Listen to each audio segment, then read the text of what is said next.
So hi everyone. We are here to discuss industry threats on Bitcoin. And we have, as I said, very respectable guests. So let's start with you, Klinger. You're a lawyer and very much involved in the Bitcoin community. Then we have Akiva Offenbacher from Bank of Israel, who will give us a short update on what Bank of Israel is thinking or how they're thinking about this subject called Bitcoin. Then Yoni Assia from eToro and Yoram Tietz from Ernst & Young. So maybe, Akiva, do you want to start? Give us the main industry threat, at least in the heads of most people, is governments looking at Bitcoin as something very risky or that could put at risk their monetary policy. And I know that you are an expert on monetary policy, and this is your role at the research division in Bank of Israel. So please give us some words on how this committee is thinking on Bitcoin and what you're doing. Okay, thank you very much. Let me start out by saying, first of all, I view the committee as complementary, not so much as a threat, but complementary to the work of the industry, of course. And also start with a disclaimer that anything I say reflects my own views and assessments and doesn't have official status, but there is, as you all know, there is an interdepartmental committee in the midst of deliberation on certain aspects of policy towards virtual currencies. Nothing has been concluded yet, but it was felt that at least some representative of the committee should give a little bit of an update of what's going on in this forum. And my appearance here is with the approval and knowledge of more senior Bank of Israel officials, but anything specific I say is my own view and my own wordings. Now, the work of the committee thus far basically has been information gathering from various members of the committee, such as the anti-money laundering unit of the Justice Ministry. On the committee, it's chaired by the head of the research department of the Bank of Israel, Nathan Zussman, and has other representatives of the Bank of Israel, including yours truly. But there are members from the Ministry of Finance, including the tax authorities, and the Justice Ministry, the Prime Minister's office. The list is on the announcement that was put out by the bank about the formulation of the committee. And it's really working as a very coherent and cooperative committee. Aside from hearing from various committee members, we've heard from invited outsiders, including representatives of the Israel Bitcoin Association. The process of information gathering is nearly complete, and following which the committee will hold discussions on the policy issues, in fact, define which policy issues will be addressed. I can't really say, so there's really at this point nothing of substance on decision-making to really report. That's going to start within the coming weeks. I expect that people have asked how long it's going to take, because that's also hard to say. It's hard to say how involved the discussions and issues will be. We're, of course, looking at developments in the rest of the world and in many countries, not just the big countries. But I can certainly expect that it'll take months and not years, but it'll take a little more time.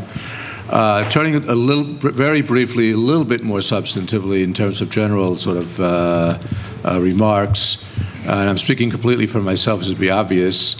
I think there are two basic conceptual points that have to be made. I think the first and foremost responsibility of this committee and any regulator in such a new area is to consider the current well-being of the public at large at various levels. There have been many illicit uses of virtual currencies in criminal activity, even heinous crimes, less heinous crimes, and fraudulent activity in the operation in the periphery of virtual currencies, such as exchanges. So I think it's pretty clear that the first and foremost objective or a task of such a committee is to mitigate the detrimental effects on society. In that sense, one can call the regulator conservative.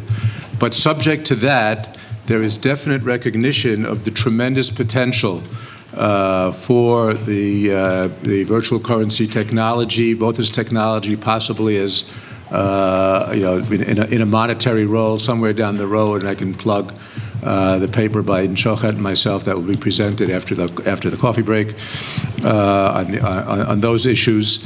And so the issue is to balance the current concern for the public at large with a desire to interfere as little as possible with the development of what will no doubt be a very valuable new technology in the future.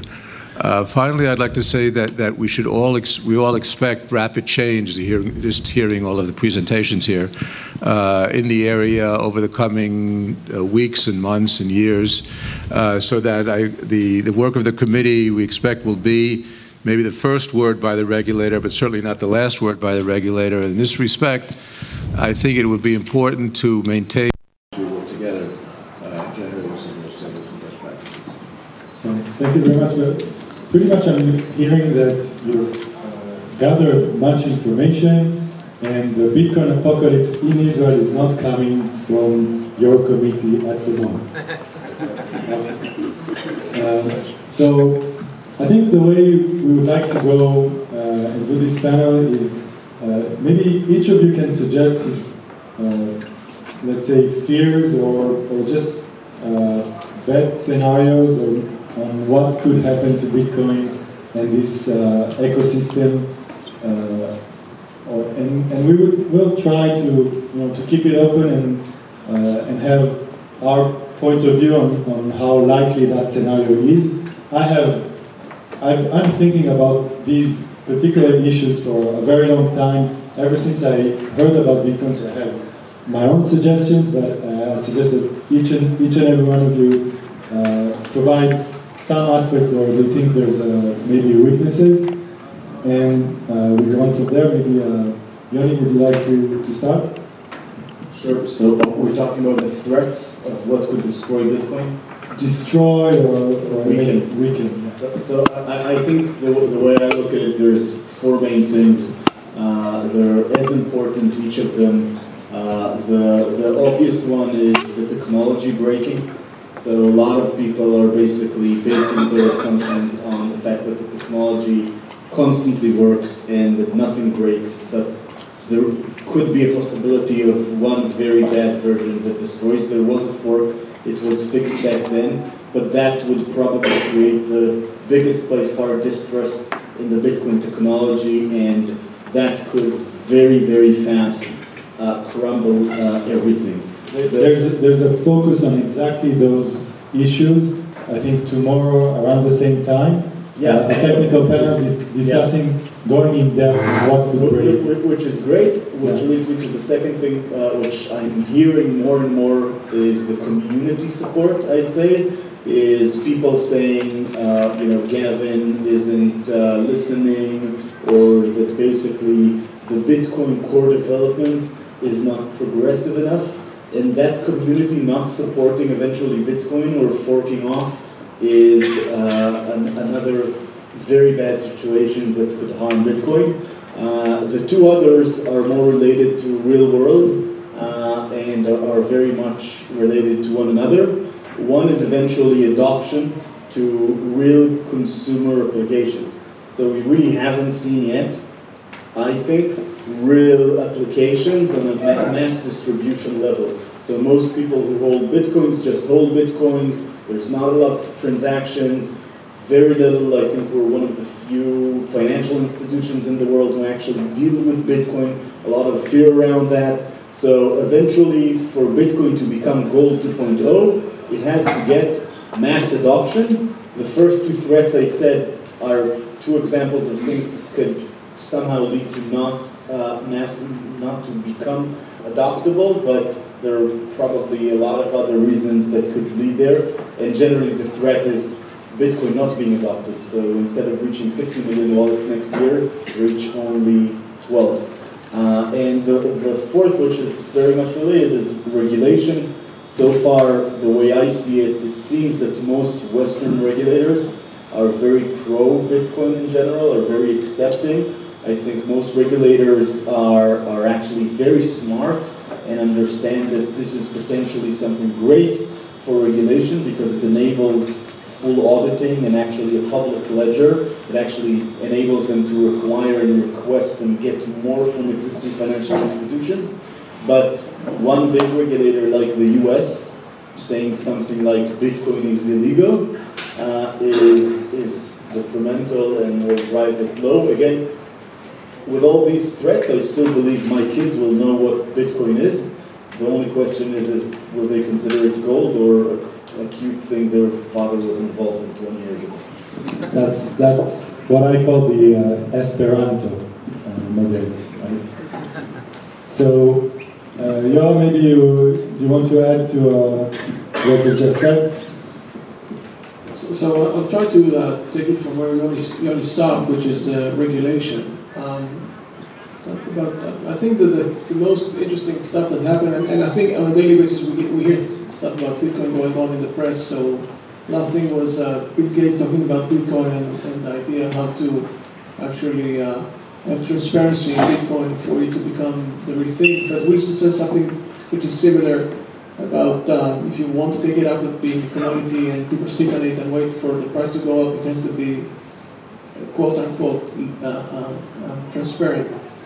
I think the most interesting thing that happened in my mind for Bitcoin was two things. One was the Central Bank of Boston, of Massachusetts, actually went out and said that although they do not think Bitcoin will ever be a currency, they think that Bitcoin holds a great promise to become the technology when transferring digital manner currencies.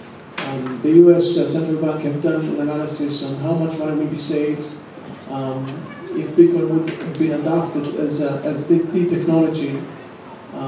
And the number went from $300 billion a year in fees for the banks to 120, which is a saving of $180 billion going out from the banks. And I think this is the biggest risk that Bitcoin actually has. There is a number of relatively small institutes which are extremely strong politically that will not let Bitcoin be as it is just because there is a price tag for them, which is 180 billion a year. So you cannot sit and wait for it to happen and say, tough luck. In that regard, I would like to draw your attention to what happened 2 weeks ago in the UK with a company called Wonga. Wonga has nothing to do with Bitcoin, by the way. Wonga is a flash lender, which means you go on the website, you apply for a loan of £1,000, and within 15 minutes you get the loan. It's a very profitable company. Last year they made about 300 million pounds in revenues, about 50 million net, and really profitable company. But what happened is that I think the acronym is FTC or FTA, I'm not sure. FCA? So thanks. The FCA in the UK told Wonga two things. One, you have used what we call illegal ways to lend money to people, so you are fined with 18 million pounds that you need to give back to your lenders. This is nice.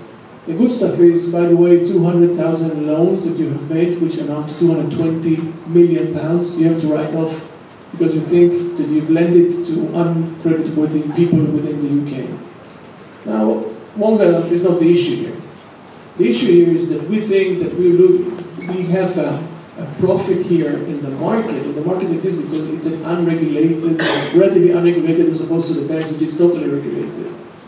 And here we see that the FCA comes in an unregulated market and regulated inter alia, which means that I think that whether we like it or not, for Bitcoin to become the real thing, it will have to be regulated, and then the process is going to be much more cumbersome.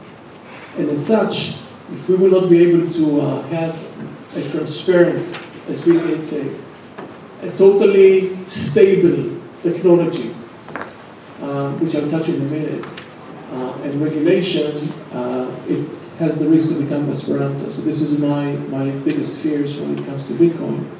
As for stability, this is a very unique situation. We have adopted voice over IP, and Eyal Kishon from Genesis is here.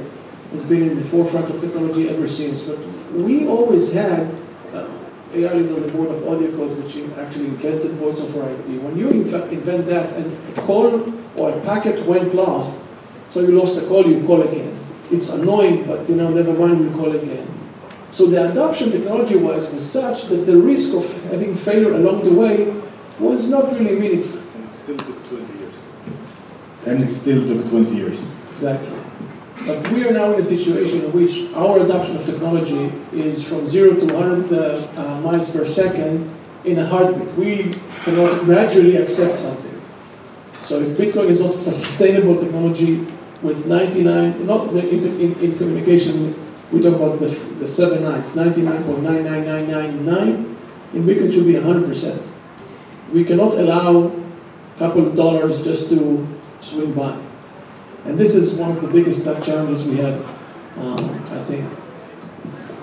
So to summarize what you're saying, there's part of adoption that needs to rely on very robust technology, and you're not certain that the technology today is...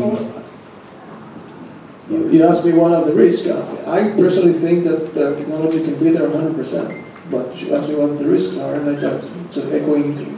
Right, so I think regulation is the biggest issue. I think technology will solve itself eventually. So hopefully. If not, then we don't have anything to talk about. If technology doesn't work, then we can enjoy the cookies at the coffee break and think about something else.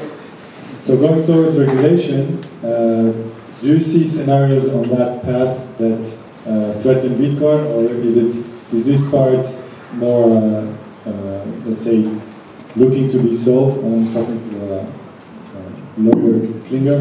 Well, I'll first say what I see as the biggest threats, and I don't think they come from regulation, because as we saw everywhere, and it doesn't matter what technology you try to regulate, the technology prevails. It with file sharing, people try to regulate, but everyone still uses it.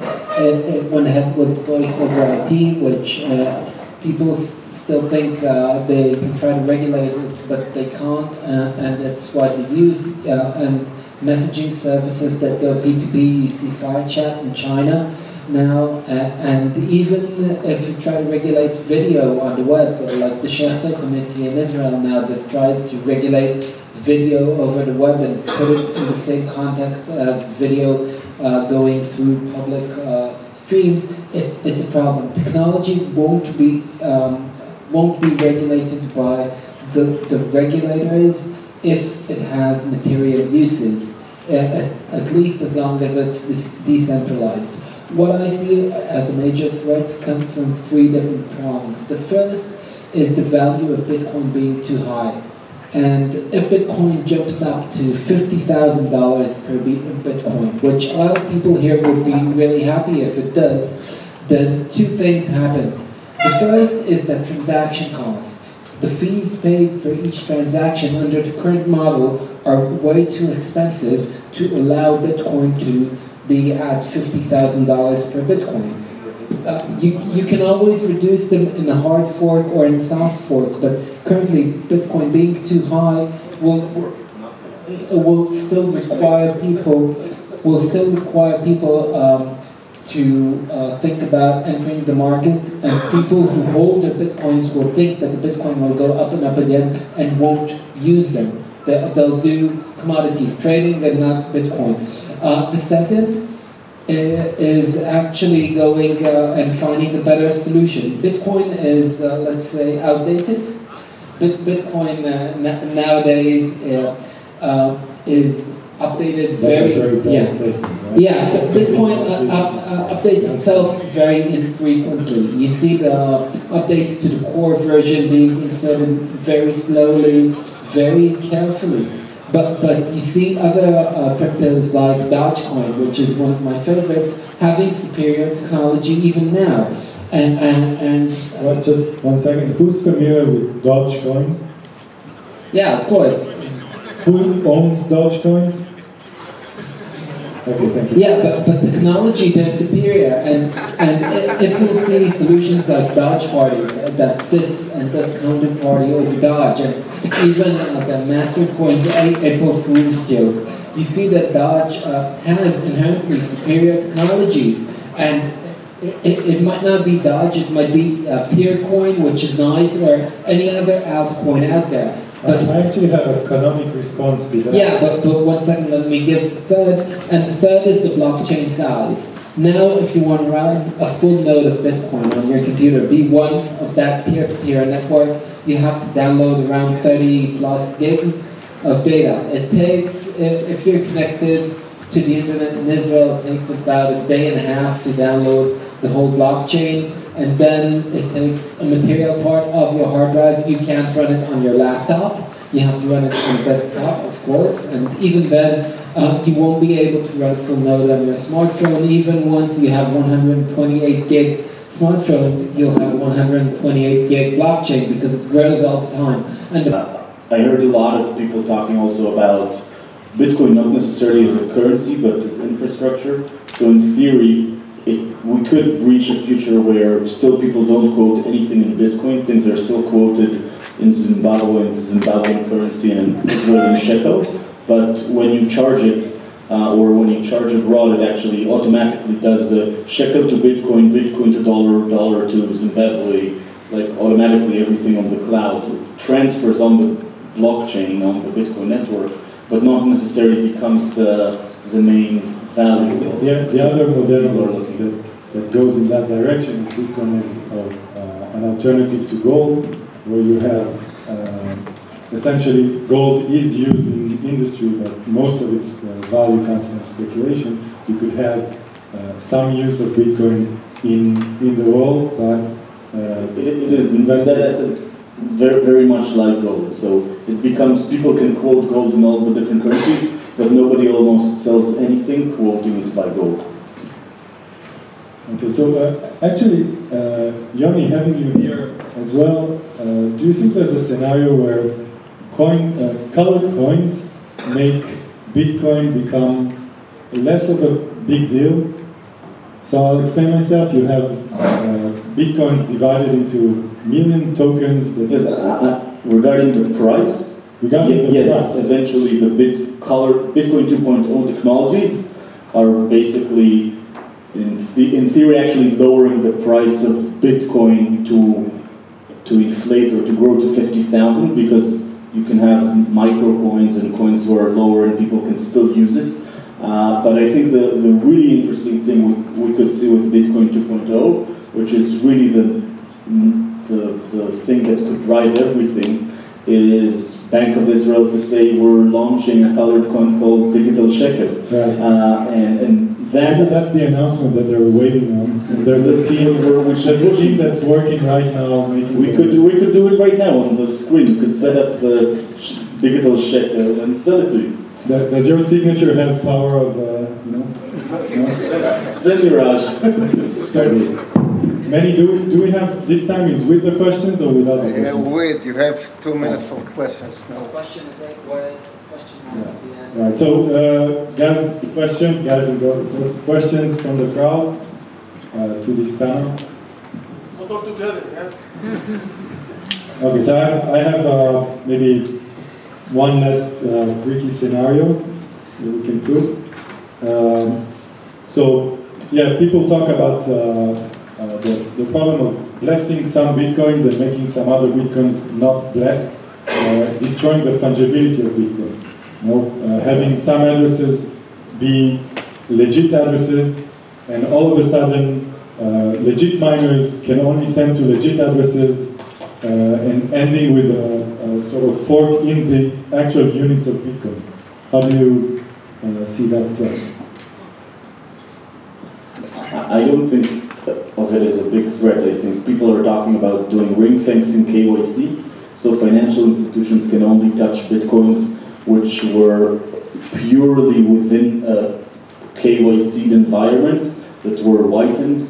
and I think that actually does sort of make sense. So you'll have Bitcoins where they went through to buy drugs or stuff, but you'll come to a financial institution and they'll say, sorry, I'm not allowed and then the US Bitcoins. Yeah, but let's take the seized Bitcoins from the Dread Pirate Roberts, for example. They're good, by the way. They're good, yeah. They were whitened by the US government. But in the same manner that no one checks my 50 shekels, my Shtabnichovsky, when I take it out and pay with it,